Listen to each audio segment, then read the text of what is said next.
Take away your house, your coat, your lighter, drop your bare body into one ordinary night at the peak of the last ice age, and you would not see the morning. Most likely you would be gone in 4 hours. And yet this was just another night for the people whose blood you carry for tens of thousands of years. Your ancestors woke, slept, raised children, and grew old in a cold that would kill you before you finished panicking. By the end of this, you will know exactly what that cold does to a body like yours, in what order it shuts you down, and the single small invention that stood between your ancestors and a frozen death. It wasn't fire. It wasn't muscle. It was smaller than your finger. Start with the thing working against you before the wind even hits. You are a tropical animal. Your body was tuned for a warm African world, and deep down it never left. Naked and sitting still, you are comfortable at around 27 degrees Celsius, roughly 80 Fahrenheit. Drop below that and your body is already spending fuel just to hold its own heat. You have almost no fur. You sweat easily, which is wonderful on a hot savanna and close to suicidal in the snow. Out of every large animal that lived on the Ice Age steppe, you would have been one of the worst built for the cold. Your core runs at about 37 degrees, and your organs tolerate only a narrow band around it. Let your core slide to 35, and the hard shivering starts. Your fingers turn clumsy and stupid. Your thinking begins to smear. Let it fall to 32, and the shivering stops. That sounds like mercy. It's the opposite. It means the body has run out of ways to fight, and near the very end, something strange happens. People freezing to death will often tear off their own clothes. Hold that thought. It matters later, and the reason is worse than you think. Now take that fragile tropical body and set it down in the real thing. To around 20,000 years ago, the planet hit the coldest stretch of the last ice age. A window scientists call the last glacial maximum, the point when the ice reached its greatest size. Sheets of it a mile thick sat on top of what is now Chicago, Manchester, Stockholm. Across the whole north ran a giant frozen grassland called the Mammoth Steppe, flat and open, where the wind gathered speed with nothing to break it.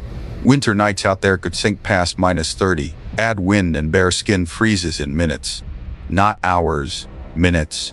So how did a soft, sweaty tropical creature ever live in that? The first clue hides somewhere you would never look in your clothes. There is a kind of louse that lives only in clothing, never in hair, and cannot survive without fabric to grip. The geneticist Mark Stoneking helped pioneer a clever trick. Date the moment that clothing louse split away from the head louse, and you date the moment humans started wearing clothes as a regular habit. The estimates his work and later teams reached pushed that back at least 100,000 years, and by some measures closer to 170,000, long before the ice reached its worst. Your ancestors were already dressed. But here is where most people picture it wrong. They imagine a caveman with a fur slung over one shoulder, and they think, problem solved. It isn't, not out there. Throw a raw hide over your back and stand in that steppe wind, and the cold simply pours in through every opening. The neck, the wrist, the wide gap at your waist. A loose skin traps a thin cushion of warm air and then lets the wind strip it away with every gust. To survive a real steppe winter, you don't just need clothing, you need clothing that fits sealed at the edges, shaped to the body so the warm air has nowhere to escape. And that is a completely different kind of technology. The anthropologist Ian Gilligan has spent years building exactly this case. Fitted, tailored clothing, he argues, was not decoration and not comfort. It was the tool that let human beings walk north into killing cold and actually stay there. And you cannot tailor a hide with bare hands. You have to slice it into shaped panels and stitch them together tight.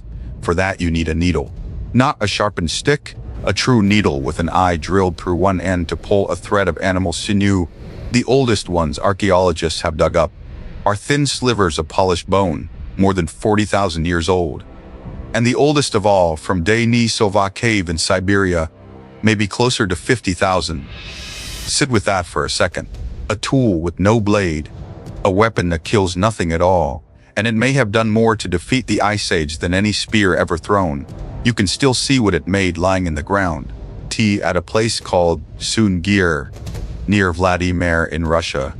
Archaeologists opened graves around 34,000 years old. The bodies inside were covered in thousands of tiny beads, each one carved by hand from mammoth ivory, stole, and the way those beads lay in the soil, in tight rows across the skull, streaming down the arms, wringing the ankles, traced the exact outline of what these people had been buried, wearing fitted caps, long jackets, trousers, stitched directly to their boots in one piece, the way a modern child is zipped into a snowsuit. These were not people draped in rough fur, they were tailored head to foot, and the cost of that clothing is almost hard to believe. The adult in one grave wore roughly 3,000 of those ivory beads. Careful experiments suggest each single bead could take up to an hour to make run that number. Thousands of hours of patient work drilled and threaded and sewn onto a set of winter clothes. Nobody spends their life like that on something trivial. They spent it because the clothing was the difference between waking up and not. It went beyond fur, too. At Dolní Věstonice, in what is now the Czech Republic, the archaeologist Olga Sofer studied little scraps of clay that had been accidentally fired around 26,000 years ago. Pressed into their surfaces, faint but unmistakable, were the imprints of woven textile, cord netting, the oldest known weaving. Your Ice Age ancestors were not only stitching skins, they were spinning plant fiber into thread and weaving it into cloth. So picture the night you would truly need to survive, and picture it the way they actually met it, not bare-dressed. A fitted fur parka with the hood cinched down to a small hole around your face, trousers sewn to boots so no gap opens at the ankle, a layer of woven fiber against your skin, a fire built into the sheltered mouth of a cave or a hut banked low to smolder through the dark bodies packed close, pooling their warmth, and stored food, meat and fat set aside for the frozen months, because a starving body has no fuel left to burn and gives up its heat far faster. This is the piece people always get backward about the Ice Age. They picture strength, a tough, grim ancestor, gritting their teeth into the gale, winning by sheer will. But willpower does not raise your core temperature by a single degree. The people who lived were not the toughest. They were the best equipped, in the most literal life and death sense of those words. Their survival hung on the needle, the thread, the banked fire, and the stored fat. Take those away and hand them nothing but grit, and they would freeze beside you. Now go back to that strange detail from earlier. The freezing person who strips off their own clothes in the snow. It has a name. Paradoxical undressing. As the cold finally overwhelms the brain, the blood vessels that had clamped shut to guard the body's heat suddenly swing wide open. A rush of warm blood floods the skin, and for a few dying moments the person feels like they are burning up, so they undress in the snow. It is one of the last things a failing body does, and it is a warning about how completely the cold can turn your own senses into liars. Here is what should sit with you: the tropical body has not changed. Peel away the last handful of millennia, take away every invention, and you are standing in exactly the same fragile hardware your ancestors were issued.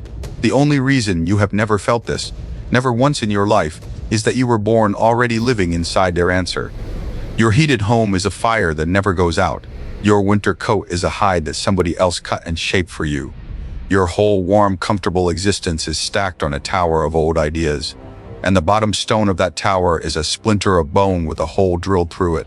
Your ancestors did not beat the Ice Age because they were stronger than you. They beat it because they were clever in a way you have been lucky enough to forget. Every single one of them who opened their eyes on a frozen morning had somewhere within reach a needle and a thread. And you, warm and bare and quietly certain you would find a way to cope, would not last one night in the Ice Age. If the world you came from feels a little closer now, that's exactly the point.